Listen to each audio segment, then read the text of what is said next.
Yeah. So, good afternoon to all of you and welcome. Myself, Dr. Narkade Gopal Vasudev, working as an assistant professor and head Department of Genetics and Plant Breeding, School of Agriculture, SRA University, Warangal, Telangana State. So, in today's session, we will see plant breeding in crop improvement. So, crop improvement, we all know, improvement of available cultivars or improvement of breeding populations. So, but what is this pre-breeding? So the name itself indicates pre means before and breeding with all no, crossing and creation of variability. So for this crossing and creation of variability, what are the different activities we have to follow or we have to perform or we have to do? From where this variation will come? From where our breeding population will become diverse? And and with the help of that variation, how we can improve our breeding of a specific crop. So that everything we will see in this video class.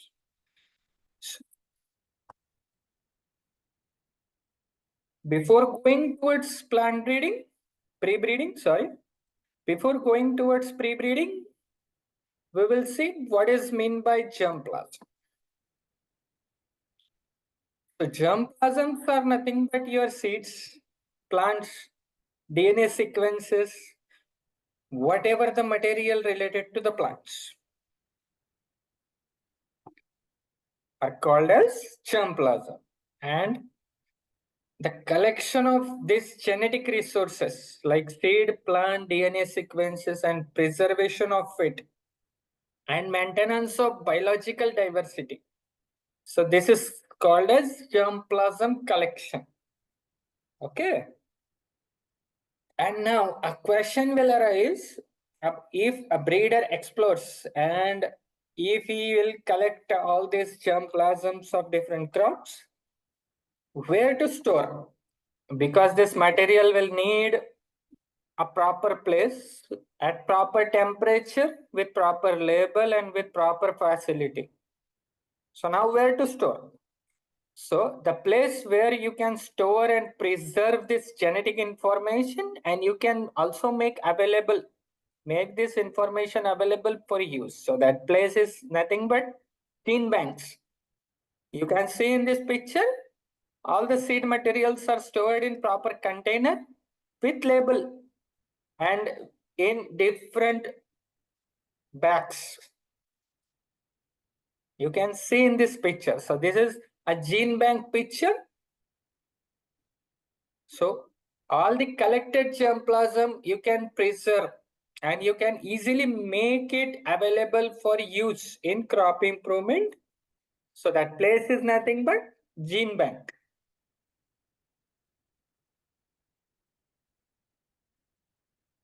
And germplasm is the genetic resource used by the plant breeder. So what breeder will do? So breeder will use this plant germplasm.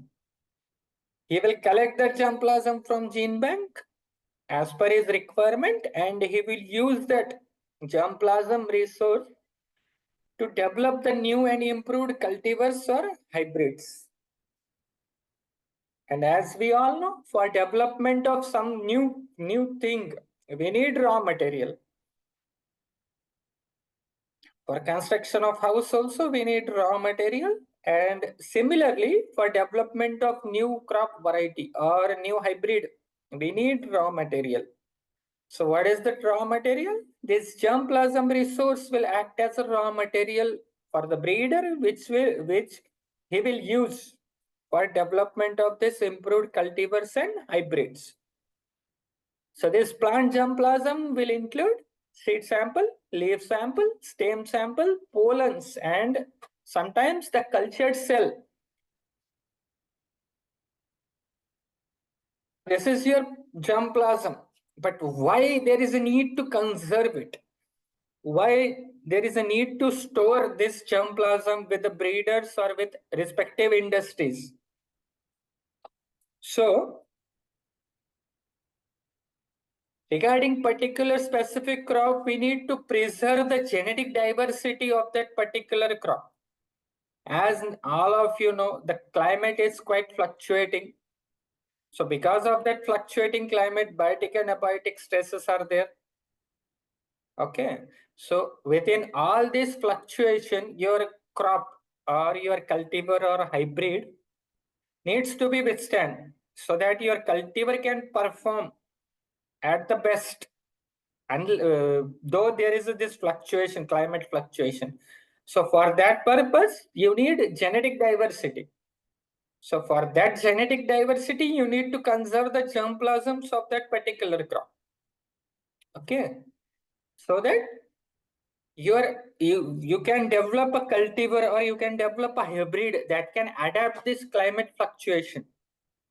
And because of this preservation of genetic diversity, you can prevent the genetic erosion.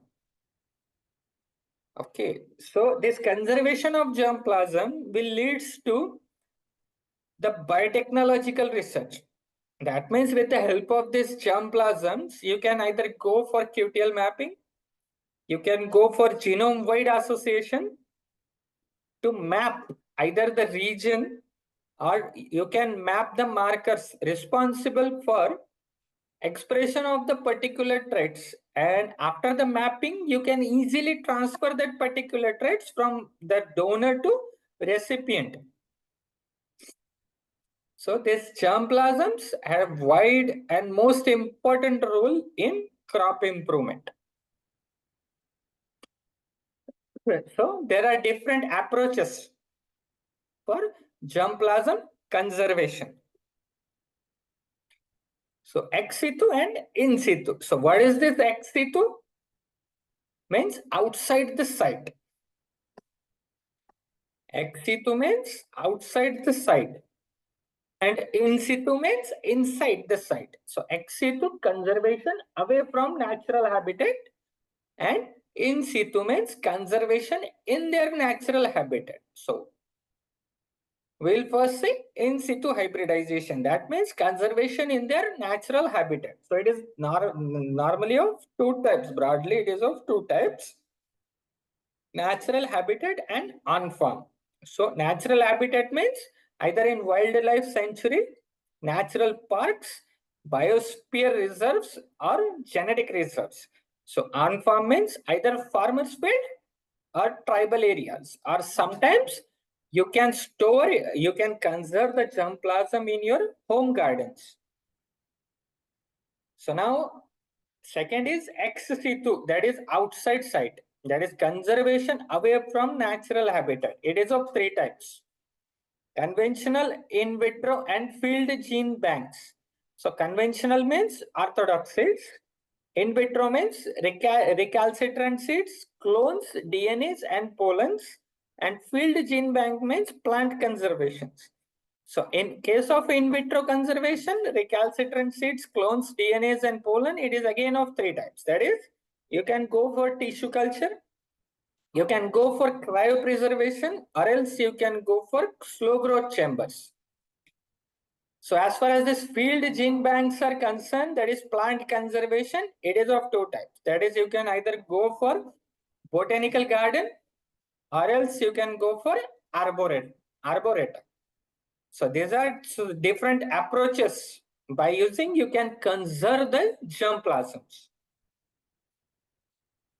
So after approaches, now is there are any organizations associated with this plant germplasm?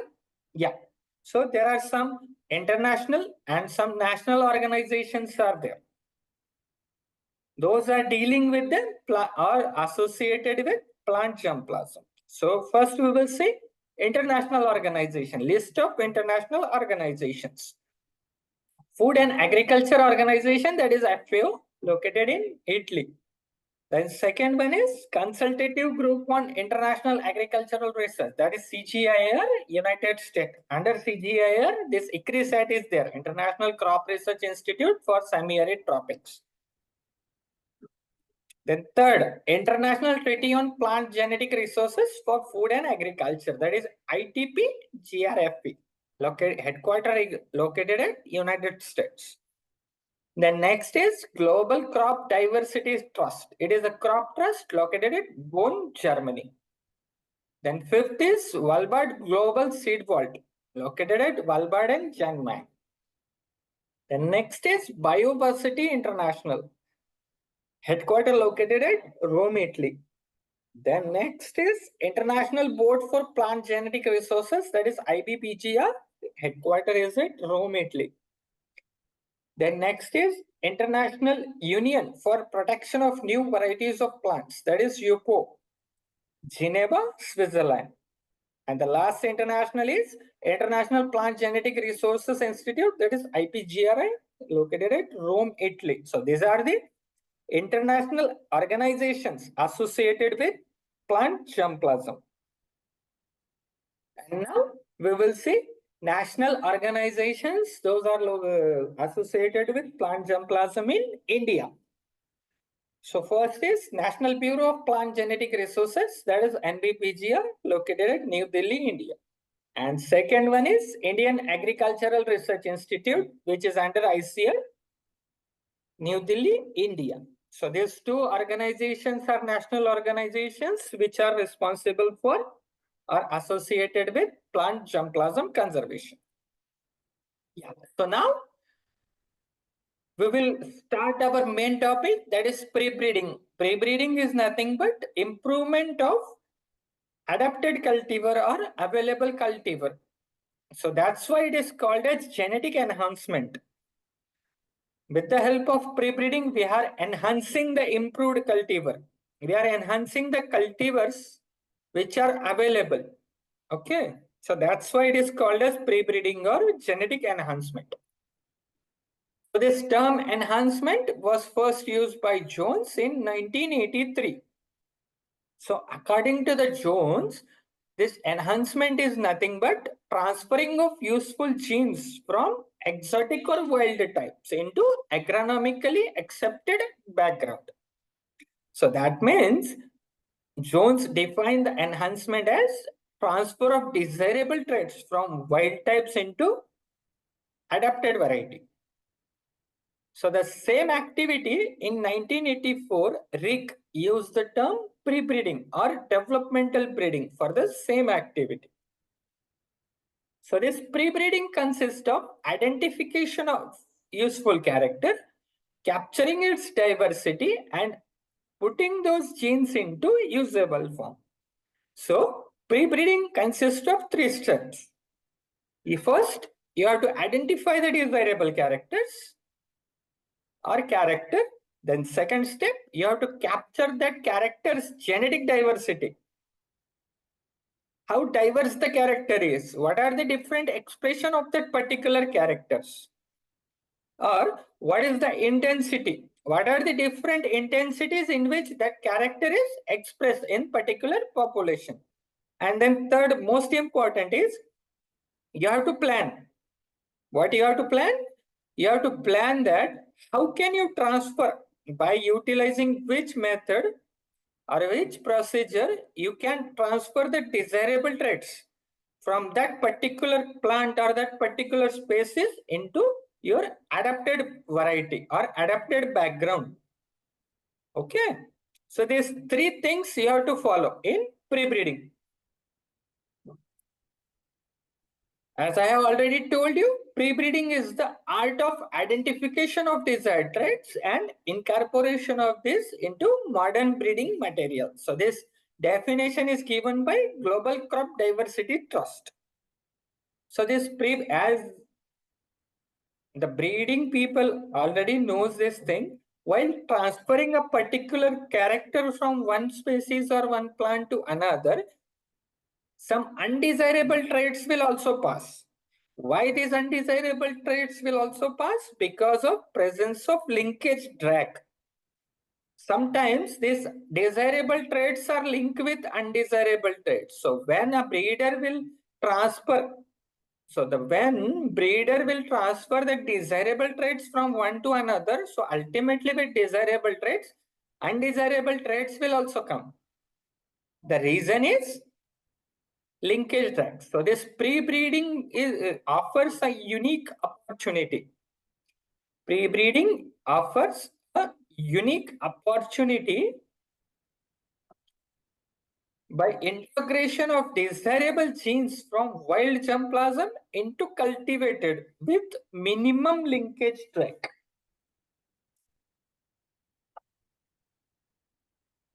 With minimum linkage track. So pre-breeding is early phase of any breeding program where wild germplasms can utilize. So this pre-breeding is also called as developmental breeding or germplasm enhancement. So this pre-breeding is also called as developmental breeding or germplasm enhancement.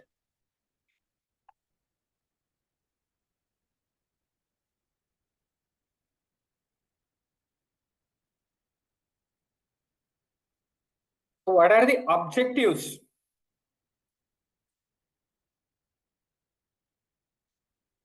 What are the objectives of pre-breeding? So improved germplasm and associated knowledge that enhance the resistance, expression and diversity. So pre-breed, by utilizing this pre-breeding, we will improve the available germplasm so that that breeding population can express, or we can enhance the resistant expression and diversity as far as that available breeding population is concerned.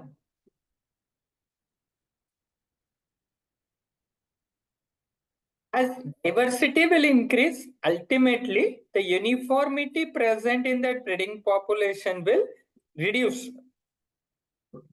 Then third objective is identification of desirable traits or genes and their subsequent transfer into suitable set of parents for further selection. That means your parental stock will be improved. And then identification of potentially useful genes in well organized and documented gene bank. Means if a breeder wants some germplasm, so he can find easily in gene bank, as that preservation of these germplasms are organized and already properly documented in gene bank.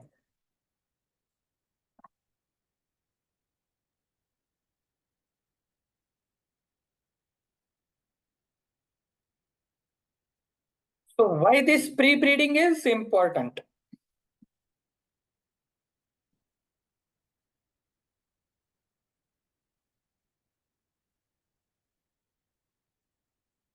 With the help of pre-breeding, you can search for new genes or traits for better adaptation to this climate change.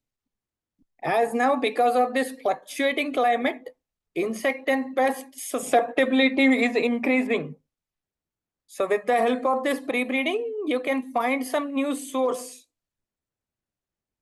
for tolerant or resistance to this pest and pathogen population.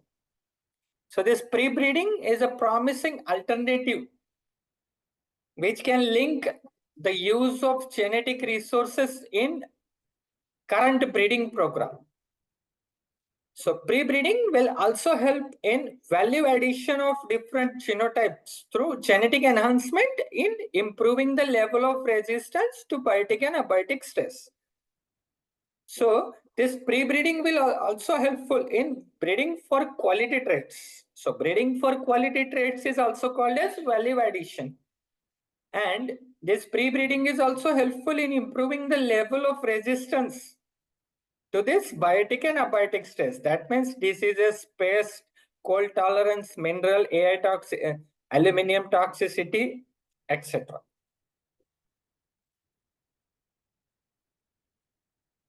So what is the need of for plant pre-breeding or genetic enhancement?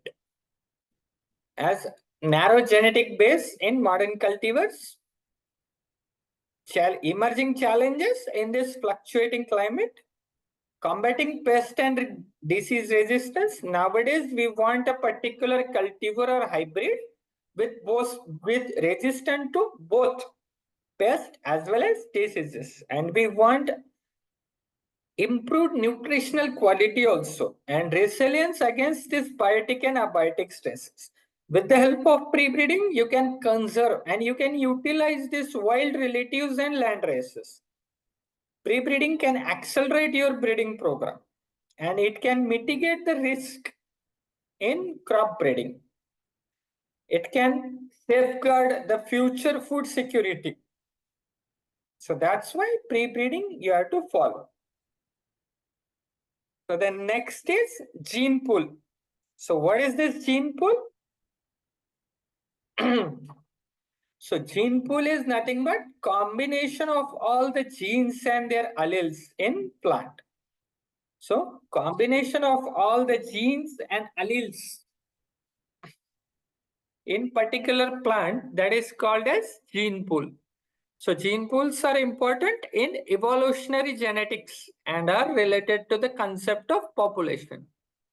So this gene pool will include all cultivated cultivars, wild species and wild relatives. So broadly, there are 4 types of gene pools. So gene pool 1, gene pool 2, gene pool 3 and gene pool 4. So in gene pool 1, cultivated species, that is high yielding species will be there, spontaneous races, wild or weedy species. So gene pool 2, some barriers in crossability, hybrids produced will be sterile or weak. And chromosome pairing is poor.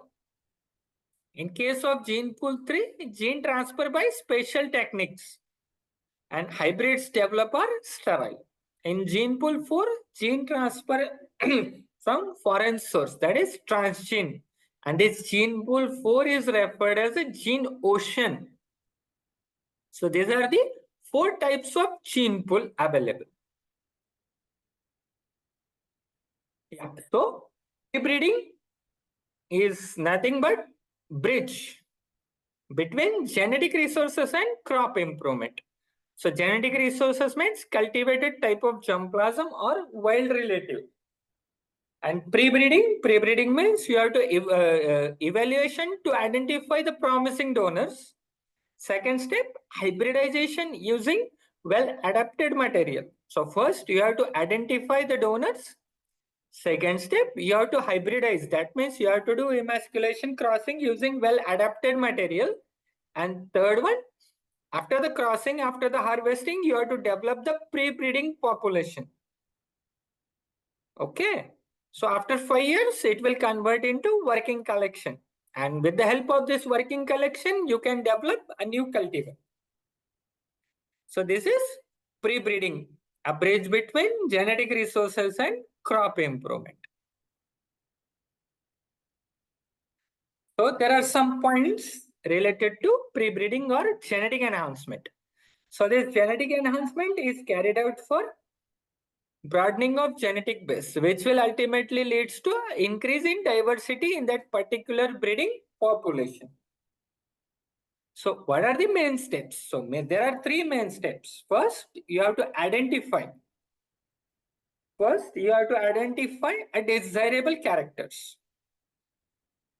After identification of desirable character, you have to capture the genetic diversity present in that particular character. And then third one, you have to plan that how can you transfer that desirable character from that particular plant or species into adapted background, commercially adapted background. So this agronomic base, exotic germplasm, sometimes indigenous germplasms also, wild relatives and unrelated species, wild species are used as a base material in pre-breeding. So as far as breeding method is concerned, backcross breeding method is widely used in pre-breeding. Nowadays, with this modernization and technology, some biotechnological approaches are there, which are also used for genetic enhancement.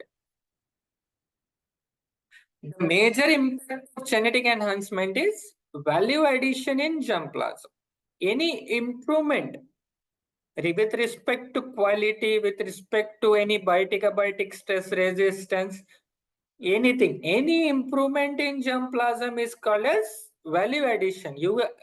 With the help of this genetic enhancement and pre-breeding, you are increasing the value of that particular germplasm. That's why it is value addition. The end product of this genetic enhancement programs are improved germplasm line. And you can use the end product of pre-breeding, that is improved germplasm line, you can use as a parents, where you can use them as a parent for developing productive cultivars or hybrids in your breeding program. Okay, that's why this pre-breeding is most important. And as you are going to transfer some desirable traits from non-adapted background like wild species or unrelated species, this pre-breeding is a long-term process. Okay. So this pre-breeding is the early component of sustainable plant breeding, which refer to the transfer of useful gene or gene combination from non-adapted sources into the breeding material. Mainly consists of exotic germplasm, that is foreign germplasm and wild relatives of crop plants. So here we are going to compare pre-breeding with traditional breeding program. So this pre-breeding is called as genetic enhancement and traditional breeding is called as sustainable plant breeding. Okay. Pre-breeding leads to genetic enhancement of germplasm, while traditional breeding leads to the development of productive cultivar or hybrid. Pre-breeding leads to the broadening of genetic base of the population. Simultaneously, traditional breeding improved cultivars, genetic base becomes narrow. Pre-breeding leads to value addition. So there is nothing like that as far as traditional breeding is concerned. So in pre-breeding, backcross breeding method is mainly used. As far as traditional breeding is concerned, you can use introduction, selection, hybridization, and mutation. Okay. So end product of this pre-breeding is improved germplasm line. And end product of this traditional breeding is cultivar or hybrid. So this improved germplasm line as an end product of pre-breeding, you can use as a parent. For what? For development of new hybrid or new cultiv in traditional breeding. And then what about traditional breeding? So end product of traditional breeding is either cultivar or hybrid. So what to do? Simple. You can use that cultivar or hybrid for commercial cultivation straight away. Right. So this pre-breeding, both adapted and non-adapted genotypes are involved. But in traditional breeding, there is an involvement of only adapted genotypes. So as we are discussing, pre-breeding is a long-term process, and traditional breeding is a short to medium-term breeding process, right? So we have seen pre-breeding. We have already compared pre-breeding with traditional breeding, right? So now we will come to our third step. We have identified the desirable character. We have captured its genetic diversity. Now third step, what we have to do? We have to transfer that particular character from the another background to adapted background. So which method? Generally, backcross breeding is used. So first we will see backcross. The backcross method is widely used breeding technique in plant breeding, particularly for genetic enhancement. So what is that? So backcross breeding involves repeatedly crossing of hybrid. That means the progeny or F1 with one of its parent. It's called as backcross. But in case of genetic enhancement, repeated crossing of F1 with recurrent parent. Recurrent parent means what? The parent which we are using repeatedly in back crossing. That's why the word is there. Repeated crossing of F1 with the recurrent parent to transfer the specific desirable traits such as disease resistant or stress tolerant from the donor parent. So what is meant by donor parent? The plant or species in which you have already identified the desirable character and you want that character from that plant. So that plant is donor plant. And you have to transfer into adapted background. So that adapted background is either you can call it as a recipient parent or recurrent parent. You have to transfer in such a way that you can retain 99% of adapted background character. You want to transfer means you have to keep that adapted background characters as it is, except you have to add this desirable character into that adapted background, right? So this method is especially useful for introducing single specific gene into an already high performing cultivar without significantly altering its other characteristics. So I already told you, just you have to add these desirable characters. Just this desirable single character you have to add into that adapted background. No need to alter the other characters. Okay. So that means what is the outcome of back cross breeding? High yielding. That variety is already high yielding. But what you did? You add to its value, that you transfer one desirable character into that particular high yielding variety, right?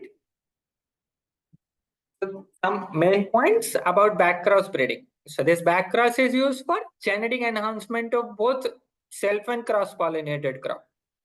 It can transfer the traits governed by both oligogenic or polygenic. So what is this oligogenic? The trait governed by single gene.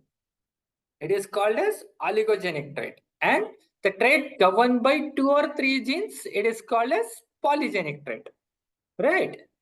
So in this backcross method, cultivated or adapted variety is used as a female parent, while your exotic germplasm or unadapted line, or you can say as a donor parent, is used as a male parent. So the recipient parent is also known as recurrent parent because repeated backcrossing is done with the recipient parent. Generally, for transfer of a particular character, 5 to 6 backcrosses are sufficient. Okay, so that you can gain the recurrent parent genome of recurrent parent almost 96% in 5 to 6 backcrosses.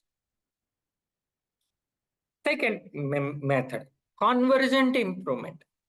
Likewise, we have seen in backcross cross of F1 with recurrent parent. Okay, so what is this convergent improvement? So in this method, first you have to select two genotypes, that is parent 1 and parent 2, that is A and B. You have to cross it, A cross with B, you have to produce hybrid. Okay. So now you have to cross this F1. So listen carefully, you have to cross this F1 with both parents.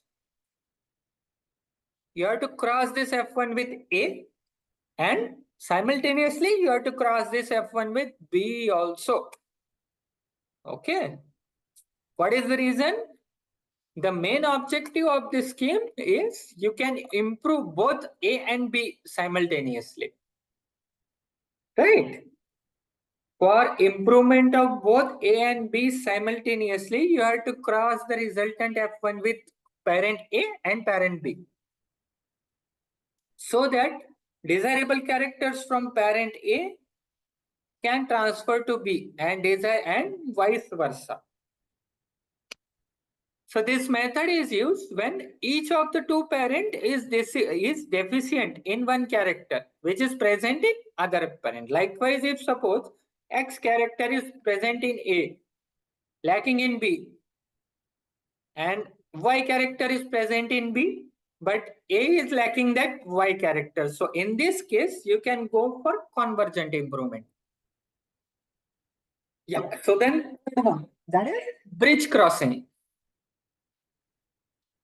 The bridge cross method is a technique used in plant breeding to transfer the desirable traits from genetically distant or incompatible species into a target crop, especially when direct hybridization between the two species is not feasible due to cross incompatibility. It is simple. The first step of pre-breeding is you have to identify the desirable character. You have identified desirable character in one plant.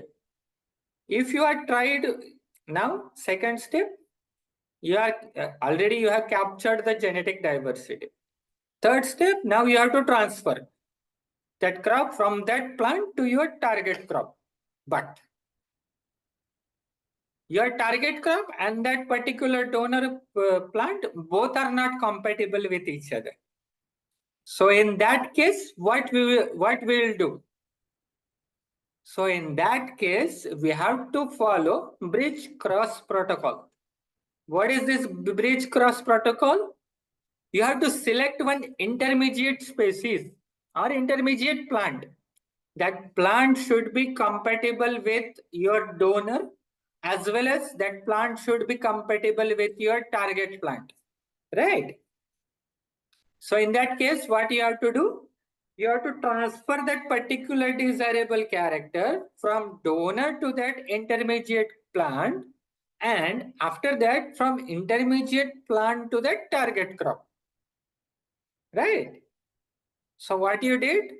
Transfer of desirable characters from donor to target crop via intermediate species. Transfer of desirable characters from donor to your target crop via intermediate species. That intermediate species will act as a bridge. That's why the name is bridge cross. Direct is not possible, so we took flyover. Correct? So this method involves using an intermediate species or genotype that is compatible with both donor and recipient. So this intermediate species will act as a bridge, as I already told you, to facilitate the transfer of desirable gene from donor to target species. Transfer of character from donor to target via intermediate. That is nothing but bridge cross. So for example is, we have taken here tomato example. So some wild relatives of tomato, for example, Solanum peruvianum, possess some desirable traits like disease resistant, but they are not cross compatible with the cultivated. That means Solanum peruvianum is having disease resistant trait, but when crossed with Lycopersicum, it is not compatible. So in that case, a compatible bridge species is there, that is Solanum pimpinellifolium, a wild tomato species that is more closely related to cultivated. So then in that case, you have to transfer first from Solanum peruvianum to pimpinellifolium. And after that, from Solanum pimpinellifolium to Solanum lycopersicum. So this is example of bridge crossing. So now next is biotechnological approaches. So now this is modern era of plant breeding. So biotechnological approaches have revolutionized the plant breeding by enabling the introduction, modification, and enhancement of genetic traits in crops with greater precision and speed compared to traditional methods. So there are some biotechnological approaches for genetic enhancement. So first one is genetic engineering or transgene technology. Second one is genome editing, CRISPR-Cas9, TALEN and ZFN. Third one is marker-assisted selection. Fourth one is genomic selection. Then RNA interference, tissue culture and somatic hybridization, double haploid technology, molecular breeding, and that QTL mapping, that is genetic mapping and genome-wide association selection. Then metabolic engineering and synthetic biology.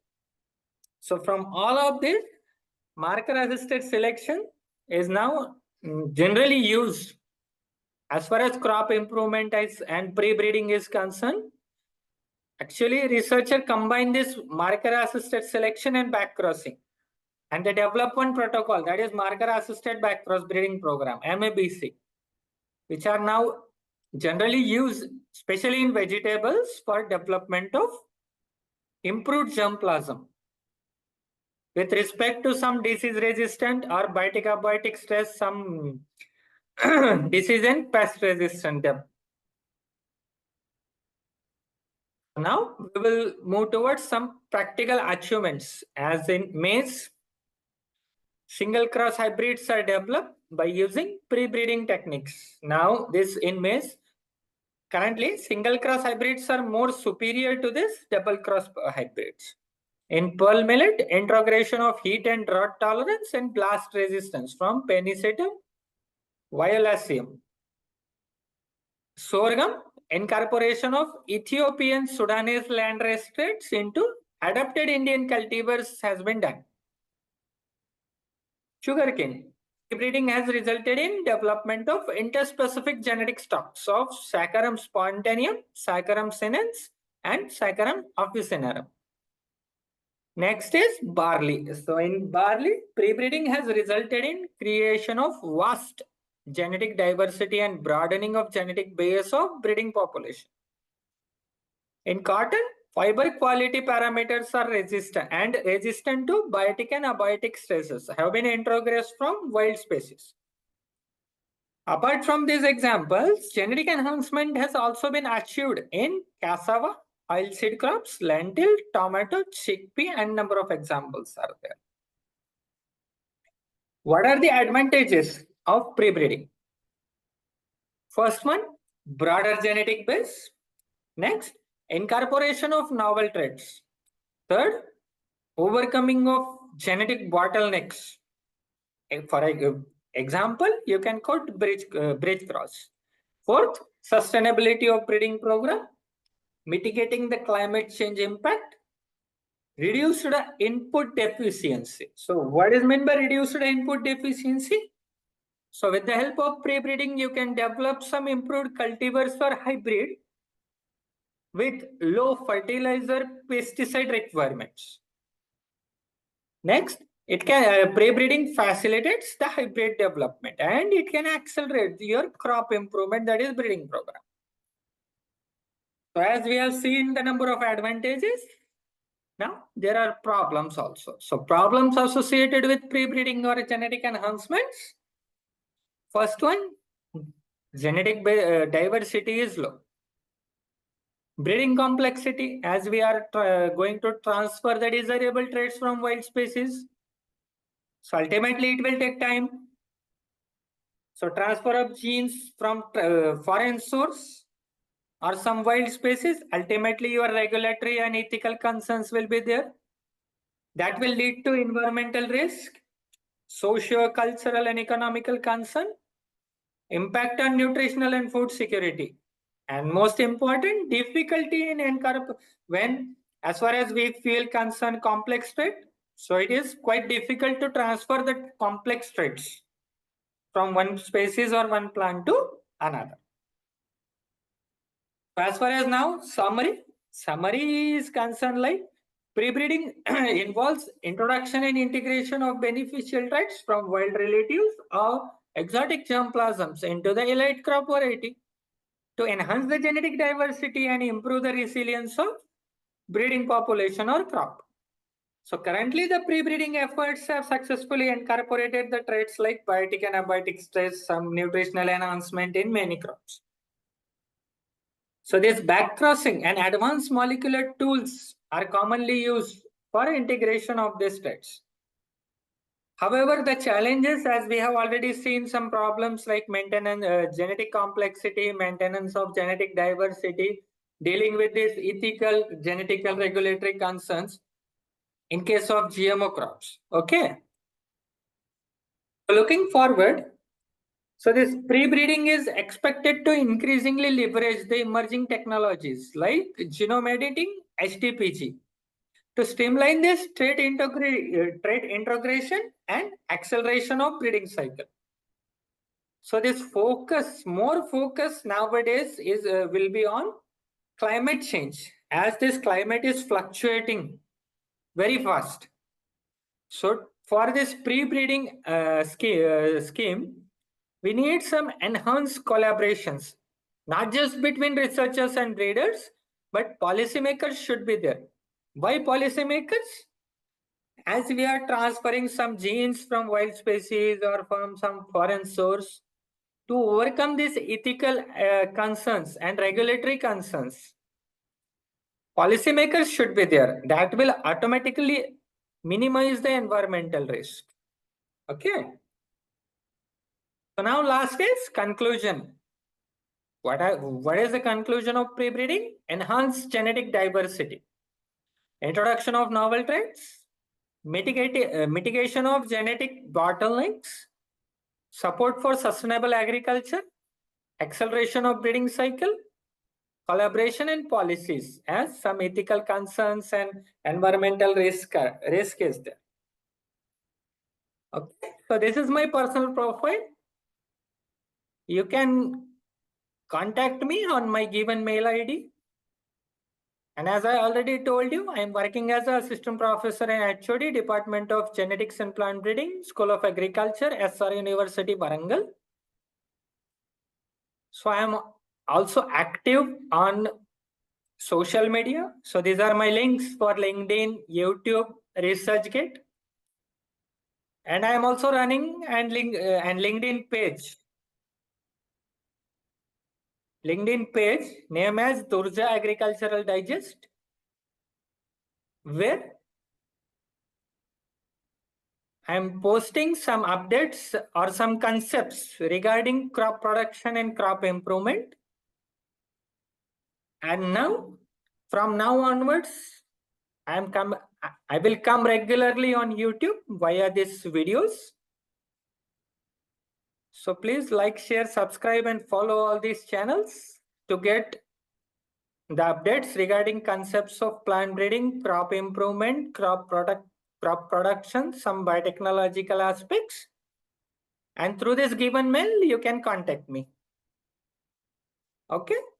So thank you very much. Thank you for your time. Thank you.